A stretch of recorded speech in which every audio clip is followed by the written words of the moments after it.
గారిని కలవడం జరిగింది. ఎందుకంటే ముందు ఆన్లైన్ లేకుండా మాన్యువల్గా రైల్వే పాస్ అప్లికేషన్ వెళ్ళింది.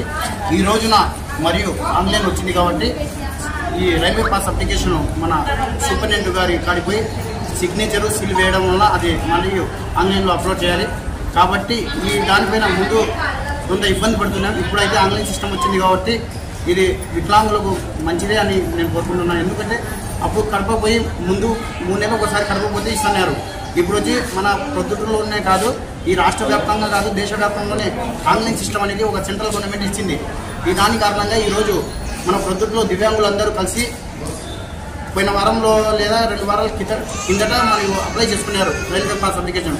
కొన్ని కారణాల వలన రిజెక్ట్ అయినాయి ఆన్లైన్లోనే. మరియు మన ప్రొద్దుటూరు జిల్లాధిపతి సూపరింటెండెంట్ వారికి కలవడం జరిగింది.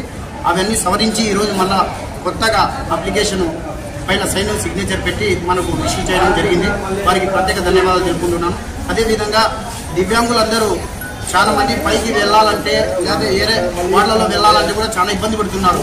ఎందుకంటే వాడు నడవలేక దోయాడుకుంటా ఆ గలీస్లో వాళ్ళు శానిటేషన్లో దోయాడుకుంటా పోతే జారిపడడం వల్ల ఈరోజు దివ్యాంగులందరూ మనస్వాదం గురి అయినారు.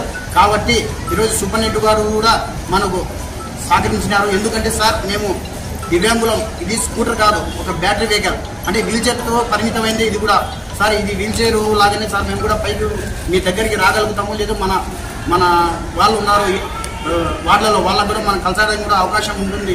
కాబట్టి సూపరింటెండెంట్ గారి దృష్టికి తీసుకువెళ్తే వెంటనే సార్ గారు స్పందించి మీకు ఎవరు అడ్డం పడరు, దయచేసి మీ డైరెక్ట్ లిఫ్ట్లోనే రావచ్చు అని సార్ చెప్పినారు. సార్కి ప్రత్యేక ధన్యవాదాలు తెలుపుకుంటున్నాను.